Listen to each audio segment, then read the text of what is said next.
From the first moment I bought the lottery ticket, it didn't feel right. I never spent money on lottery tickets. I always thought they were a waste of money. A sign on the street corner caught my eye when I was walking home from work one day. Community lottery, it read. Money raised goes to a good cause. Current jackpot, $2,234,423. I was intrigued for some reason. It was a lot of money, and I didn't imagine a lot of people were playing since it looked like a small operation. I went inside. A small old man with a fine mustache stood behind the counter. The store looked a little bit rough inside, the paint peeling from the walls, the shelves half bare. It smelled a bit like mildew and spoiled meat. The shopkeeper smiled at me warmly as I walked up to the counter, light dancing in his eyes behind his round spectacles. He wore a distinctive black suit with gold cuffs and collar. "Welcome, welcome. What can I do for you?" he said in a friendly tone. I saw your sign outside. I wanted to buy a few lottery tickets, he said. Of course. All money raised goes to a good cause. $2 for one, $5 for three. $10 gets you 7 tickets. How many do you want? He was pulling out a crisp stack of tickets. Their faces appeared to be inked by hand, but that wasn't possible considering the size of the jackpot, I thought. They had to have been stamped. Yet each one looked unique and different. They weren't numbered. They looked like Rorschach tests, each one unique. A black blotch of ink. I was feeling lucky. I told him I would take as many as $50 would get me. There wasn't a price break past $10, so I ended up with 35 tickets. I flipped through them, amazed at how different each were. Good luck. Money raised goes to a good cause, remember? The man's face was bemused. His mouth turned up at the corners into a small smile. Anything I should know? How do I find out if I won? I asked the man. His brow wrinkled, his face looking annoyed by this question. I've never played the lottery before. This seems a bit strange. Someone will tell you if you win, don't worry, he said cryptically. I didn't understand how they would find me, but he refused to take any of my information. I left the store feeling like I'd been ripped off. $50 for a handful of black and white tickets with cool designs on them didn't really seem like a very good deal. I was experiencing buyer's remorse for the first time in years as I walked home. I was usually very frugal. I couldn't help but wonder what got into me. A week later, someone came to my door. It was another old man wearing the same black suit trimmed with gold as the shopkeeper. He was holding a ticket with a black abstract pattern on it, like a Rorschach test. He didn't say a word, just held up the little piece of paper and stood there, smiling. The black splotch looked like a devious little monkey, and I recognized it immediately. I ran upstairs excited and grabbed a stack of tickets. I shuffled through them and found one that matched. I made a high-pitched yell of excitement. I was rich. I waved the ticket with my monkey ink splotch on it above my head and danced. Never won anything before in my life. I couldn't believe it. Brought the whole stack of tickets down with me just in case, but I kept the monkey one separate. I showed it to the man and he smiled, nodding his head. Didn't say a word. He just took out a check from his pocket and handed it to me with a flourish, then began to walk away. But it was a check for $2,200. Furious, I tried to contain my anger. I ran in front of the man and cut off his hasty escape. He looked surprised. I told him the sign that said the prize was over $2 million. $2,200 was quite a long way away from that. Money goes to a good cause. You are not a good cause. You take $2,200 and be happy, the man said. I couldn't believe my ears. His smile had faded, and he now looked very serious, as if I had broken some unspoken contract. I thought of a 50-50 draw at a Stag and Doe or at some charity event where the winner was supposed to donate their winnings to the cause. Was that what this was? Was I supposed to give my money back to the man?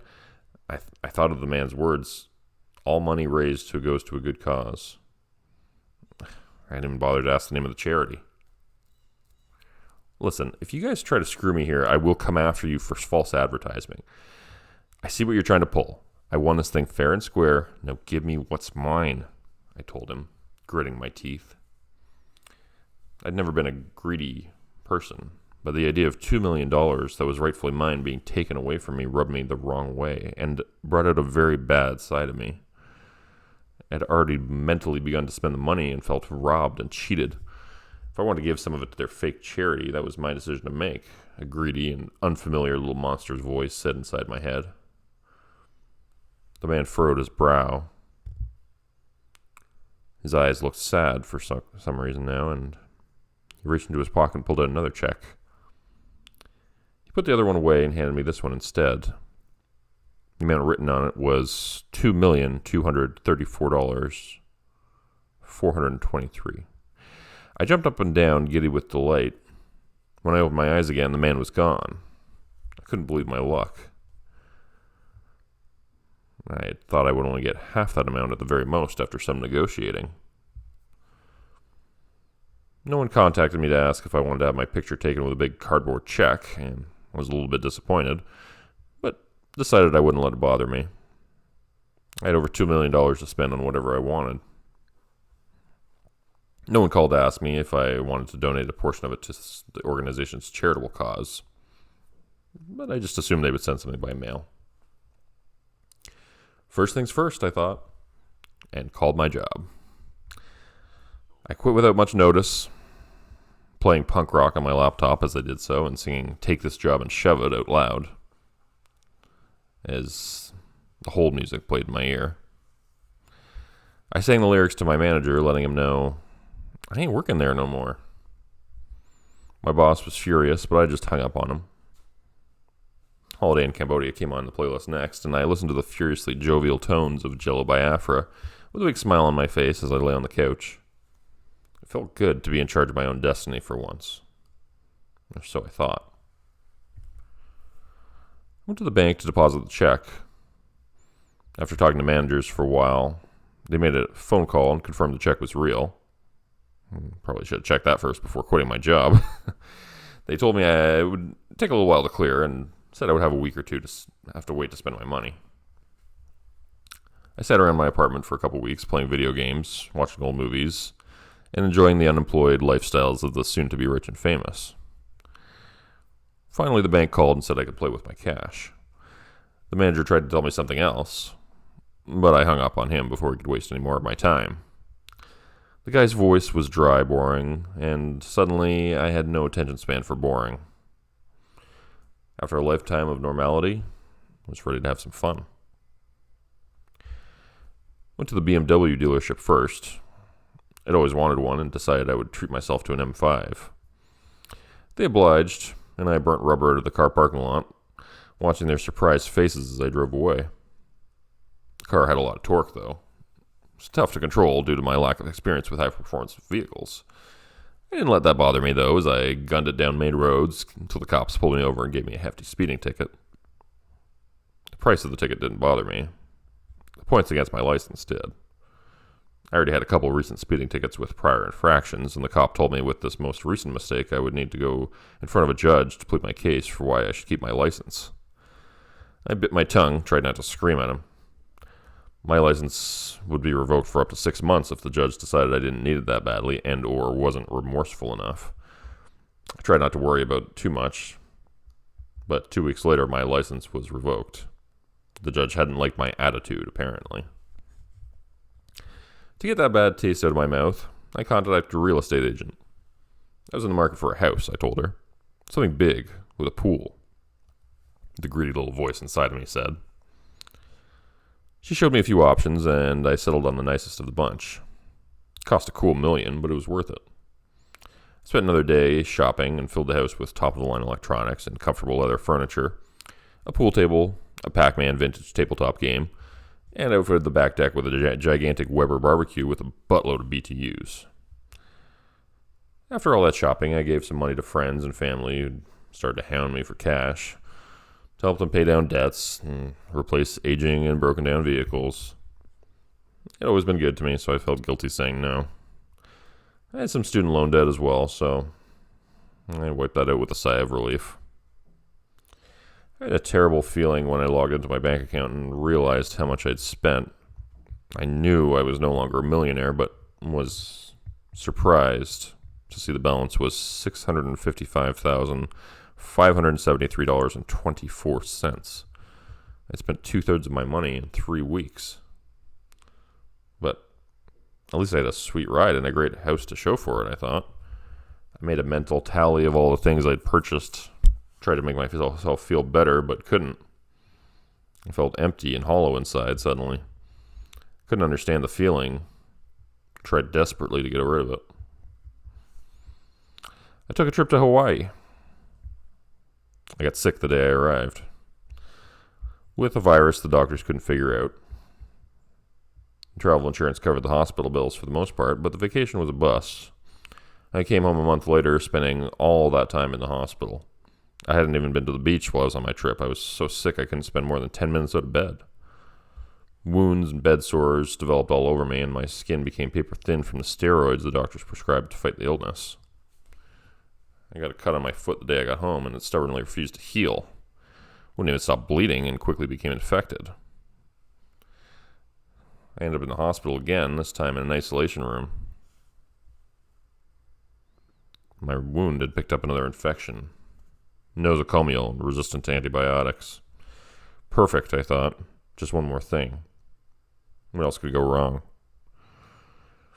I started to regret not just keeping the check for $2,200. I was beginning to get a feeling that my life perhaps would have been better if I had. Everything that was happening felt like punishment. The greedy voice inside me told me I was wrong, but I didn't trust it. My friends and family abandoned me and stopped visiting. I'd become stingy with my remaining money, and they resented me for it. They said I had changed, that I was greedy and indifferent to them now. All I wanted was to keep some of the wealth I had as a nest egg, I told them. Was that really so bad? I was finally discharged from the hospital. I'd lost 70 pounds and was emaciated and weak. Could barely walk, and just getting out of bed exhausted me. When I got home, I tried to enjoy my big house, but it was too large to get around now that I was deconditioned from my long hospital stay. I had to get a nurse and a personal support worker to help me bathe and do housework. I had no strength left suddenly. I felt used up and hopeless. I was afraid to look at my bank account now. The money in there was no good. It was toxic. One night, lying in bed, restless, as I wriggled and squirmed, trying to find a way to ignore the pain from this bed sore on my coccyx, I decided to give the money back. Something told me that was the only way to fix things. So I sold the house, brought the BMW back to the dealership. After selling everything of value, I ended up with around $1.8 million in my bank account. I felt like I needed to return the rest as well, but was in no state to do any physical labor in order to make money. It would probably take 20 years to save the amount of money that I needed to pay it all back, I thought. I just prayed the men in black and gold would forgive me, return my life to normal somehow. I called each member of my family and told them more or less what I planned to do, fudging the details only slightly. I said I planned to give all the money to charity. I thought they would be angry, but everyone told me I was making the right decision. They said the money had changed me. Certainly not for the better. I made my way back to the little shop the next morning with the help of my PSW. He drove me there and helped me inside in my wheelchair. The man at the counter was not the same, and my heart dropped immediately. He was dressed in a white t-shirt that said Florida on it, blue jeans. He spoke in a twangy southern drawl, and I asked about the lottery, and he said he had no clue what I was talking about. "We got all kinds of scratchers, if that's what you're after," he said, pulling out the scratch and win tickets from beneath the plastic countertop. I shook my head and thanked him for his time. We left the shop, and I realized I had no clue what to do next. I knew I had to give the money back, but how? How would I find the men in the black suits with gold trim? I stopped a woman walking by and asked if she knew the people who owned the shop before, the ones who ran the community lottery. The woman shrugged and said she'd lived there for years, but never heard of such a thing. I looked around and saw the street looked worse than it had the day before. When I bought the ticket a couple months before, people looked sadder, the buildings dirtier, disrepair. Cars on the street belched thick gray smoke and rattled over potholes. Homeless people clustered on a corner where a little shanty was erected. Windows were boarded up. Abandoned storefront windows were smashed, left unrepaired. The broken glass still laying scattered on the sidewalk. I went home, anxious and upset. I needed to find the men in black suits with gold trim. It's the only way to get my life back, I thought. In my motel room that night, I lay in bed cold and scared. It didn't seem to matter how many blankets I could put on, or I just never kept warm. I never put back on any of the weight I'd lost. In fact, lost more every week. I couldn't keep food down and had never-ending nausea. I thought I had cancer, but all the tests came back negative at the hospital when I was there. Still, it felt like something horrible was festering and growing inside of me. The greedy little monster voice was always there in my head, but I now ignored him and his awful desires. Still, he whispered to me constantly, "The greedy thing inside you will eat you up," a voice said from the shadows in the corner of my dark room. The clock on my bedside table read 3:23 a.m. I tried to call for help, but my voice came out as a strangled whisper. I tried to scream, but no sound came out. The light danced in the eyes of the man in the shadows, although there was no light in the room to be reflected. I saw him step forward from the darkness, his smile bemused, still barely visible. "You should have kept your winnings when they were offered," he said. "I'm sorry," I managed, tears streaming down my face. "What can I do? I want to give it back. Let me give it back." "You have all of it?" he asked, with a sly, knowing look in his eyes that said he knew I didn't. "I tried, but I have most of it. Over 1,800,000. Please, I take it. I don't want it." The words sounded pathetic to my own ears, but I didn't care. I only hoped he would accept it. But he didn't. "You must give it all back. The hoard must be whole to tip the scales so they rest even again," he said. "How? Just tell me what to do and I'll do it," I pleaded with him desperately. "There are many ways to make a dollar. Find one of them, and then do it again and again until it's whole again." His face looked a little gleeful. The bastard was enjoying this. "I can't. Don't you understand? It's impossible. I'll die before I can make $10. I was angry, but tried to plead once more with him. "There must be some other way, please. I'll do anything, anything." My voice came out as a whisper. "Well," the man said, playing with the corners of his fine mustache, "you have one other option, although you may not like it." The next day I went to the address where the man had told me to go. I walked in and they gave me a hospital gown, although this was no hospital. I was directed to lie flat on a cold steel table and told the doctor would be in shortly. The man who came in was wearing black scrubs with gold trim. He introduced himself as Dr. Gold. An assistant came in next, an older woman in glasses dressed the same. She said her name was Nurse Black. They told me what would be done, and I said to get to it, that would be fine. Whatever I had to do to get my life back, I would do it. They explained they no longer had an anesthesiologist. He had paid his debt, so I would be awake for the procedure. They swabbed large swaths of my body with a disinfectant that turned my skin pink. Then they began to cut. The scalpel left a red trail of blossoming blood wherever it went, and soon the stuff was everywhere. Nurse Black mopped it up calmly with clean towels, wiping the sweat from Dr. Gold's brow every so often. I screamed and wept. I gnashed my teeth and pounded my fists into the hard steel table as they reached into my body, severing arteries and veins, pulling out slippery, blood-soaked organs which shone like rubies in the bright light of the overhead lamp.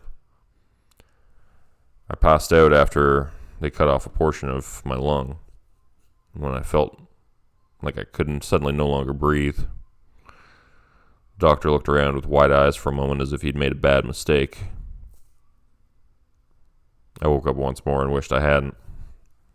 What I saw should not have been seen. The price of my organs on the black market didn't quite cover the cost of my mistakes, Dr. Gold said as my eyes fluttered open. His words were fading in and out. I nodded my head when he asked me a question, though I didn't understand it. He handed me a pen, and I took it with my shaking hand. I remember signing something, but I don't remember what it said. I wish I could tell you things worked out for me, I really do. Maybe they will someday. I only wish they'd told me what a crappy rate people pay for black market organs. I'd rather have had my kidney in my left eye than $20,000 wiped from my debt. Have to pay the rest back in labor anyways. At least they pulled that little monster out of me, kicking and screaming. A tiny, inky black monkey made of greed and hate, screeching and howling as it dug its claws into my belly in a futile effort to stay inside me, to destroy me. That's the last thing I saw before the world went dark. Maybe one day I'll get to work behind a counter somewhere selling tickets. But for now, I'm only tasked with inking them. Each block of ink has to be distinctive and different. And there's thousands, millions of tickets to make. They don't give us breaks either. We live at our desks, receiving whips to the back from a cat of nine tails when we fall asleep or slow down. They have IVs hanging from the ceiling full of vitamins and amphetamines, which infuse us all day and as we hunch over our desks. I'm told the costs of the fluids and the amphetamines are added to our debt every day, and that just keeps growing and growing. But that's just a rumor. No one gets to see their balance. People disappear sometimes, and we hope they paid their debt, didn't just die of exhaustion. I look ahead and see rows of people puttering away at their desks, fading into the distance. This warehouse, whatever it is, it's enormous. There are thousands of us here, all dressed in black with gold cuffs and collars. Someone smuggled in this phone the other day. We've been passing it around discreetly, trying to make fruitless efforts to contact the outside world. So I decided to use it to tell my story, to plead with you, to beg you, please, help. Send money.